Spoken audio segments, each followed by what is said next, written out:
ஏங்க என் தம்பிக்கு தான் ஃபோனை போட்டேன். என்னடா பொசுக்கு பொசுக்குன்னு ஃபோனை பண்ணிட்டு இருப்ப, ஒன்றும் காணமே அப்படின்னேன். இல்லைக்கா, ஆஃபீஸ்க்கும் போயிட்டு வந்து வீட்டு வேலையும் செஞ்சுட்டு எனக்கு சுத்தமாக நேரம் ஒழியல அப்படின்னா. ஏன்டா பொண்டாட்டி என்ன பண்ணுறா அப்படின்னேன். இல்லைக்கா, அவளுக்கு கொஞ்சம் அடிபட்டுருச்சு, எல்லாம் படுக்கையாக இருக்கா அப்படின்னா. என்னடா இது இப்போ அடிபட்டுருச்சா, ஒருத்தரும் சொல்லல, என்னடாச்சு என்னடான்னு பதறிட்டேன். இல்லைக்கா, இதை போய் என்னன்னு வெளியே சொல்கிறது அப்படின்னா.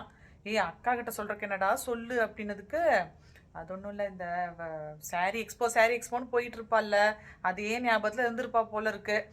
தூக்கத்தில் ஏதோ கனவு கண்டிருக்கா. அதாவது எக்ஸ்போவில் இப்போ சாரி விற்கிறவங்க அந்த ஸ்டேஜ் மேலே ஏறி நின்றுக்கிட்டு, ஹாய் மக்களே, உங்களுக்காகவே நான் கட்டியிருந்த புடவையை எக்ஸ்க்ளூசிவாக இப்போ கொண்டு வந்திருக்கேன், யாருக்கு வேணுமோ வாங்கிக்கோங்க அப்படின்னு அப்படி இப்படி தூக்கி தூக்கி இப்படி காட்டு போடுவாங்கல்ல, எல்லாம் உனக்கு எனக்குன்னு வாங்குவாங்களே. இவன் என்ன பண்ணியிருக்கா, மேடம் எனக்கு கொடுங்க அப்படின்னு பாஞ்சிருக்கா. அப்படியே தூக்கத்தில் கட்டிலேருந்து கீழே விழுந்து எல்லாம் மூக்கு வாயெல்லாம் அடியான்.